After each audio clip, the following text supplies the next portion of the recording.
नमस्कार, dB news पे आपका स्वागत है। डीबी न्यूज में हम बात करेंगे आज की तमाम खास खबरों की। तो चलिए शुरुआत करते हैं। रूस ने मंगलवार को यूक्रेन की सेना से तुरंत हथियार डालने का आह्वान किया और घेराबंदी किए गए बंदरगाह शहर मारियुपोल के रक्षकों को अपना प्रतिरोध छोड़ने के लिए एक नया अल्टीमेटम जारी किया। रूसी रक्षा मंत्रालय की चेतावनी यूक्रेन के राष्ट्रपति वोलोदिमीर जेलेंस्की की सोमवार देर रात की उस घोषणा के बाद आई है जिसमें उन्होंने कहा था कि मॉस्को द्वारा एक नए आक्रमण की शुरुआत की गई है जो पूर्व सोवियत राज्य के पूर्व पर केंद्रित है। रूसी रक्षा मंत्रालय ने एक बयान में कहा, हम एक बार फिर कीव के अधिकारियों से समझदारी दिखाने और सैनिकों को उनके मूर्खतापूर्ण प्रतिरोध को रोकने के लिए संबंधित आदेश देने का आह्वान करते हैं। रूस ने कहा, लेकिन यह समझते हुए कि उन्हें कीव अधिकारी से इस तरह के निर्देश और आदेश नहीं मिलेंगे, हम लड़ाकों से स्वेच्छा से निर्णय लेने और अपने हथियार डालने का आह्वान करते हैं। बयान में पूर्वी यूक्रेन में एक जमीनी हमले का कोई प्रत्यक्ष उल्लेख नहीं किया गया है, लेकिन इसमें चेतावनी दी गई है कि मॉस्को के पास कीव शासन द्वारा तैयार किए जा रहे भयानक नए अपराधों के बारे में सबूत है। रक्षा मंत्रालय ने कहा कि मारियुपोल के आजोव बंदरगाह के सागर में रूसी सेना को आगे बढ़ाने का विरोध करने वाले यूक्रेनी लड़ाके विनाशकारी स्थिति में थे और मंत्रालय ने कहा, रूसी शस्त्र बल एक बार फिर राष्ट्रवादी बटालियनों और विदेशी भाड़े के सैनिकों को दोपहर से शुरू होने वाली सभी सैन्य गतिविधियों को रोकने और अपने हथियार डालने का मौका देते हैं। हर कोई जो अपने हथियार डालेगा उसे जीवित रहने की गारंटी दी जाएगी। दिल्ली में अब एक बार फिर एक ही नगर निगम होगा। राष्ट्रपति रामनाथ कोविंद ने नगर निगम संशोधन अधिनियम 2022 विधेयक को मंजूरी दे दी है। वहीं इस पर दिल्ली के उप मुख्यमंत्री मनीष सिसोदिया ने कहा कि एमसीडी को एक करने के बाद सभी समस्याओं का समाधान निकलता नहीं दिखाई दे रहा है। बीजेपी चुनाव में बुरी तरीके से हार रही थी, इसलिए उसने चुनाव टाल दिया है। राष्ट्रपति रामनाथ कोविंद के द्वारा नगर निगम विधेयक को मंजूरी दे दी गई है। वहीं इसको लेकर दिल्ली के उप मुख्यमंत्री मनीष सिसोदिया ने कहा कि एमसीडी को एक करने के बाद समाधान निकलता नहीं दिखाई दे रहा है। उन्होंने कहा कि दिल्ली साफ कैसे होगी, सफाई कर्मचारियों को तनख्वाह कैसे मिलेगी, निगम में फैला भ्रष्टाचार कैसे दूर होगा, कुछ नहीं पता। लेकिन इतना जरूर दिखाई दे रहा है कि एमसीडी चुनाव में बीजेपी बुरी तरीके से हार रही थी, इसलिए उसने चुनाव टाल दिया है। सुनिए आप भी। एमसीडी को एक करके दिल्ली साफ कैसे होगी, सफाई कर्मचारियों को तनख्वाहें कैसे मिलेंगी, एमसीडी का भ्रष्टाचार कैसे दूर होगा, कोई आदमी अपना मकान बनाता है तो वो कैसे दूर होगा, इन सब का कोई समाधान तो निकलता दिख नहीं रहा। लेकिन इतना ज़रूर दिख रहा है कि जो भारतीय जनता पार्टी चुनाव में बुरी तरह से हार रही थी उसने चुनाव खिसकवा दिए हैं, ये उन्होंने कर लिया है। तो संजय राउत ने भी इस पर बोला है कि एमसीडी चुनाव जीतने के लिए ये सब करवाए जाते हैं। हारी उत्तर प्रदेश के रायबरेली जिले के जगतपुर थाना क्षेत्र में 10वीं के एक दलित छात्र की पिटाई और एक युवक द्वारा उसे अपने पैर चटवाने का वीडियो सोशल मीडिया पर व्यापक रूप से प्रसारित होने के बाद पुलिस ने मामला दर्ज कर 8 आरोपियों को गिरफ्तार किया है। पुलिस ने मंगलवार को ये जानकारी दी है। क्षेत्राधिकारी जलमऊ अशोक सिंह ने बताया कि मामले में प्राथमिकी दर्ज कर ली गई है और 8 आरोपियों को गिरफ्तार कर विधिक प्रक्रिया पूरी कर जेल भेज दिया गया है।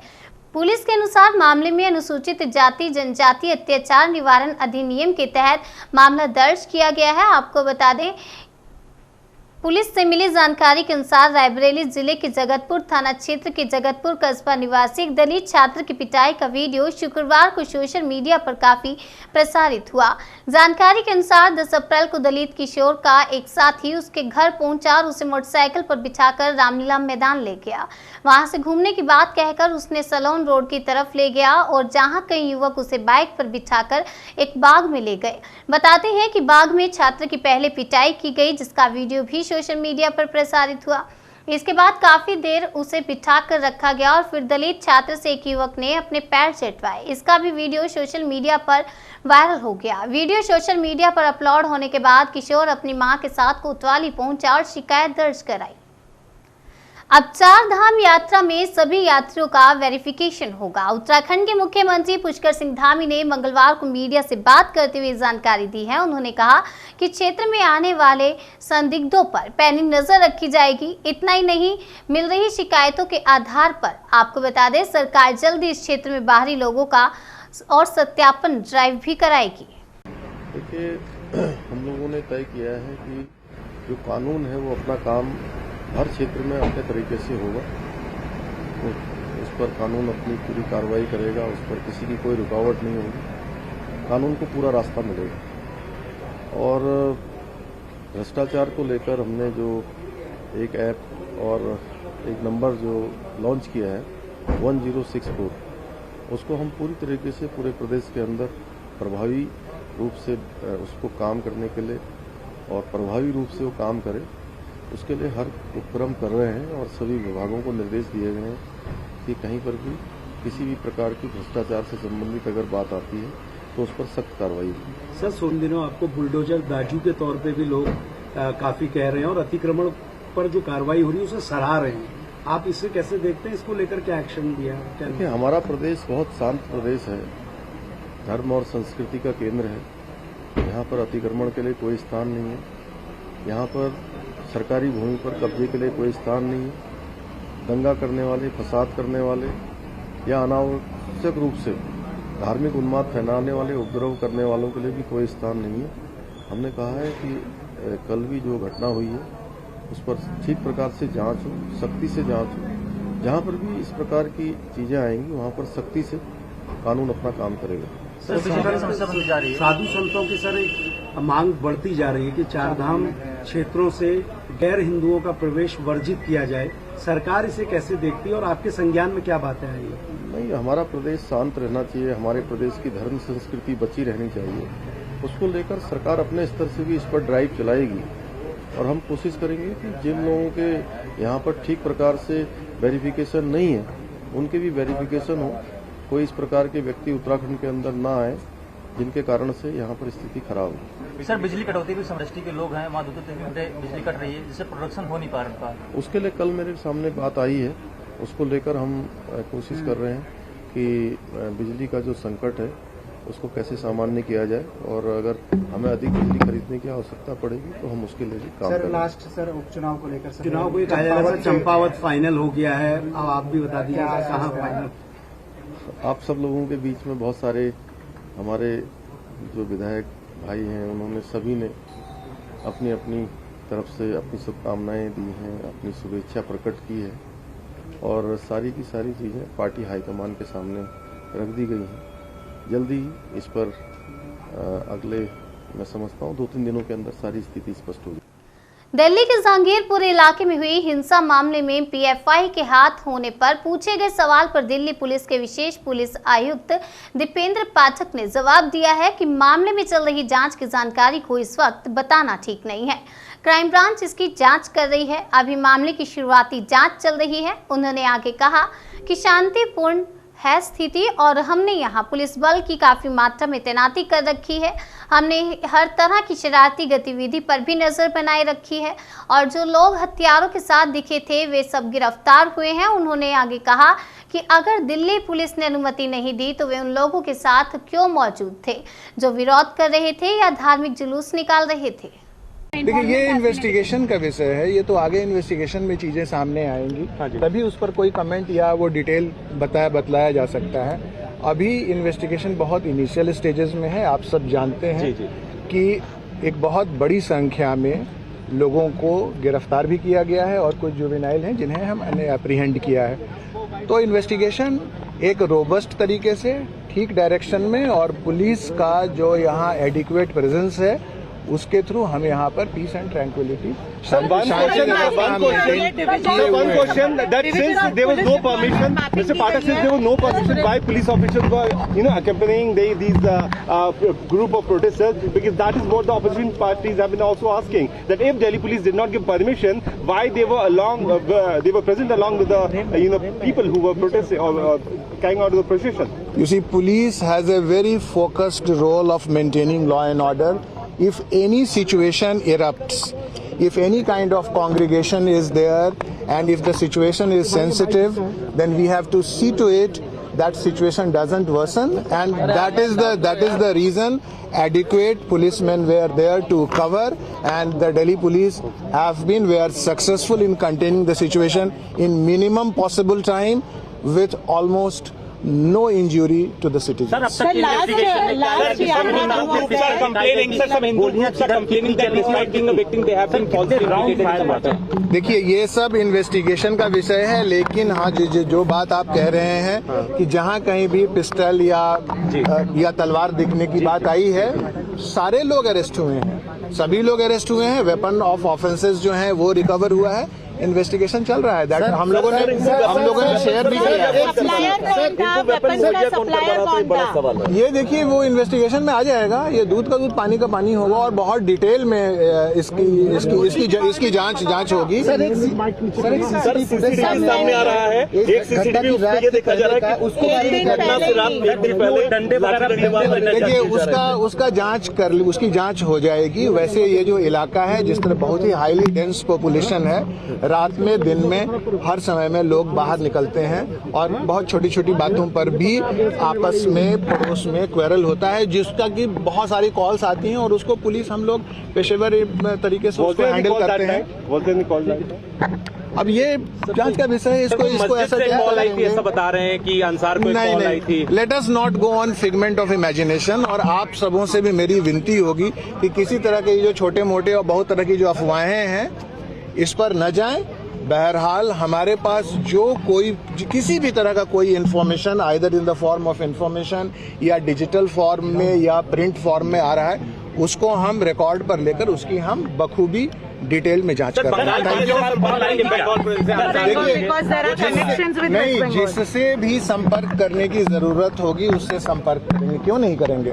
लेकिन इन्वेस्टिगेशन में जो भी उस न्यूएंसेस सामने आएंगे उसको डिटेल उसका एग्जामिनेशन करेंगे। 5 टीम्स में ऐसा कोई डिवीजन हुआ है मैपिंग को लेकर, यहाँ पे डिप्लॉयमेंट को लेकर? मैडम, वो चीजें इन्वेस्टिगेशन का है, बहुत सारी टीमें बनी है। क्राइम ब्रांच है, क्राइम ब्रांच उसको इन्वेस्टिगेट करे। हम लोग भी लगे हुए हैं। सर, अभी तक इनपुट मिला है आपको बंगाल से? अभी तक कोई ऐसा इनपुट मिला है आपको बंगाल से? कि ये इन्वेस्टिगेशन का विषय, अभी तक ऐसी कोई बात सामने नहीं आई है। हम लोग हर चीज पर हर एंगल से इस इन्वेस्टिगेशन को आगे देख रहे हैं। धन्यवाद, thank you. Now it is more than enough.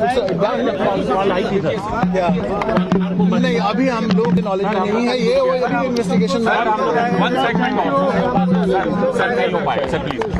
पूछिए। इन्वेस्टिगेशन अब तक क्या हुई है? कायम है। लोगों से हम लोग बातचीत भी कर रहे हैं। पीस कमेटी, अमन कमेटी को भी इन्वॉल्व किया है। पीस मार्च भी हुआ है, यहाँ पर मीटिंग्स भी हुई हैं, आप सब यहाँ देख रहे हैं। लोगों से हम लोग कॉन्टिन्यूअस टच में हैं और जो इन्वेस्टिगेशन है, investigation crime branch Delhi police की कर रही है और हम सब सपोर्ट कर रहे हैं। और इन्वेस्टिगेशन सीसीटीवी आया है 15 तारीख रात 2 बजे का सीसीटीवी आया, जिसमें कुछ लड़के जो हैं डंडे और पत्थर देखिए, जो भी एलिमेंट आइदर डिजिटल फॉर्म में या प्रिंट फॉर्म में या इंफॉर्मेशन के फॉर्म में हमारे पास आ रहा है, उसका आकलन बहुत सीरियसली हम लोग कर रहे हैं और उसको इन्वेस्टिगेशन में एग्जामिन कर सारी चीजें इन डिटेल एग्जामिन हो जाएगी। सर, दिल्ली पुलिस में सवाल ये उठ रही है कि शोभा यात्रा में जिन्होंने हथियार ले रखे थे उन पर कार्रवाई नहीं हो रही है, या उससे अलग थी। और दूसरा, ये बंगाल का भी एक लिंक जुड़ा है। क्या बंगाल पुलिस? दिल्ली पुलिस में सवाल उठ रही है कि शोभा यात्रा में जिन्होंने हथियार ले रखा था उस पर कार्रवाई नहीं कर रही है पुलिस। सभी हथियार वाले अरेस्ट किए जा चुके हैं। दिल्ली पुलिस पे नहीं, ये गलत आरोप है। ये नहीं, ये गलत है। कार्रवाई दिल्ली पुलिस नहीं, आपको पता है कि जो वेपन ऑफ ऑफेंस रिकवर हुआ है और जिन लोगों को वीडियो फुटेज में हथियार के साथ देखा गया है, उसमें मैक्सिमम लोग गिरफ्तार हुए हैं। लिंक बता दीजिए। 21 लोग गिरफ्तार हुए हैं और 3 एप्रीहेंड हुए। ये तो पता है आपको। बंगाल लिंक का अभी ये इन्वेस्टिगेशन का मसला है, अभी इसको हम लोग आगे उसको एग्जामिन कर रहे हैं। कहाँ से लेकर आया था सोनू ने पिस्तौल, कहाँ से लेकर आया था? जांच होने दीजिए, इन्वेस्टिगेशन होने दीजिए। इन्वेस्टिगेशन चल रहा है, फेयर तरीके से इन्वेस्टिगेशन हो रहा है, रोबस्ट तरीके से हो रहा है। दिल्ली हिंसा पर शिवसेना नेता संजय राउत ने केंद्र सरकार पर आरोप लगाए हैं। शिवसेना नेता ने कहा कि देश में दंगों का माहौल बनाया जा रहा है। नगर निगम चुनाव जीतने के लिए दंगे कराए गए हैं। संजय राउत ने कहा कि चुनाव से पहले दंगे होना दुर्भाग्यपूर्ण है। आगलेख में लिखा है जिस तरह से देश की अर्थव्यवस्था है उसको लेकर, और अब ये जो दंगे हो रहे हैं 2 प्रमुख शहरों में देश के और बड़े शहरों में भी जिस तरह से दंगे का माहौल बन गया है या बनाया गया है, खास करके सत्ताधारी पार्टी की तरफ से, ये बहुत ही दुर्भाग्यपूर्ण है। देश के राजधानी में दंगे हो रहे हैं, ये पहली बार नहीं। दिल्ली केंद्र शासित प्रदेश है, यूनियन टेरिटरी है, सिर्फ वहां आप नगर निगम के चुनाव आने वाले हैं। नगर निगम के चुनाव आपने पहले आगे कर दिए, जो डेट थी, जो तय था, एक शेड्यूल था, वो शेड्यूल को आपने भंग करके आगे के लिए बना दिया है और आप दंगे कर दिए। ये सब जो कुछ चल रहा है, ये नगर निगम चुनाव जीतने के लिए आपके पास कोई इशू नहीं है। इसलिए मुंबई में भी आपने यही तनाव पैदा किया है, किसी को पकड़कर। मुंबई में आपकी ताकत नहीं है तो आपने किसी को काम दिया है ये, और ये लाउड स्पीकर्स का मामला उठाया आप लोगों ने। देश के और भी बड़े बड़े शहरों में इस प्रकार से अगर आप तनाव पैदा करोगे तो देश की अर्थव्यवस्था को, जो पहले ही उद्ध्वस्त हो चुकी है कोविड काल में, लोग अभी अभी उभर रहे हैं, अभी अभी लोगों को रोजगार मिल रहा है, लोग अभी अभी काम पर जा रहे हैं, अभी अभी व्यापारी उद्योगपति का काम चल रहा है, और उसमें फिर एक बार आप राजनीतिक फायदे के लिए इस प्रकार के दंगे की राजनीति करेगी तो देश की अर्थव्यवस्था श्रीलंका और यूक्रेन से भी नीचे जाएगी, खत्म हो जाएगी। मैं आपको बताना चाहता हूँ। उत्तर प्रदेश और उत्तराखंड में सक्रिय गैंगस्टर यशपाल तोमर की 153 करोड़ की संपत्ति को कुर्क करने की कार्रवाई शुरू हो गई है। कोर्ट के आदेश पर यह कार्रवाई शुरू की गई है। लंबे समय से उत्तराखंड एसटीएफ गैंगस्टर यशपाल तोमर पर शिकंजा कसने की कार्रवाई कर रही थी। क्या कुछ जानकारी निकलकर सामने आई है, आइए सुनते हैं। वो जो भी आदेश होता है, एसटीएफ में इसकी एफआईआर थी और एसटीएफ ने पूरी जांच करने के बाद एक मेरे समक्ष प्रस्तुत की थी, पूरी रिपोर्ट प्रस्तुत की थी। उसका सम्यक परिशीलन किया गया, उस पर लीगल ओपिनियन ली गई और ये बिल्कुल विशुद्ध एक न्यायिक प्रक्रिया है जो डिस्ट्रिक्ट मजिस्ट्रेट करता है, उसी के तहत ये कार्रवाई की गई है। उसमें एक यशपाल तोमर नाम के गैंगस्टर के खिलाफ ये प्रकरण आया था। उसमें जब सारे साक्ष्य इस बात के थे कि लगभग 150 करोड़ के आसपास की प्रॉपर्टी है जो उसने अपने इस गतिविधियों से अर्न की है। उनके father in law, mother in law उन लोगों के नाम थी, तो उनके भी रिकॉर्ड हमने मंगवाए कि कहीं ऐसा तो नहीं वो सक्षम हो, उन्होंने अपने पैसे से खरीदी हो। जब सारी चीज़ें साक्ष्य पर आई हैं उसके बाद ये कार्रवाई की गई है। हरियाणा में कितनी प्रॉपर्टियां हैं उसमें? ये डिटेल तो जजमेंट देख लीजिएगा आप, उससे मिल जाएगा आपको, क्योंकि ये मैंने ऑर्डर जब किया है तो एज ए कोर्ट किया है, तो उसकी कॉपी लेके आप लोग देख सकते हैं। डीबी न्यूज में आज के लिए फिलहाल इतना ही। तब तक के लिए बने रहिए हमारे साथ और देखते रहिए डीबी न्यूज।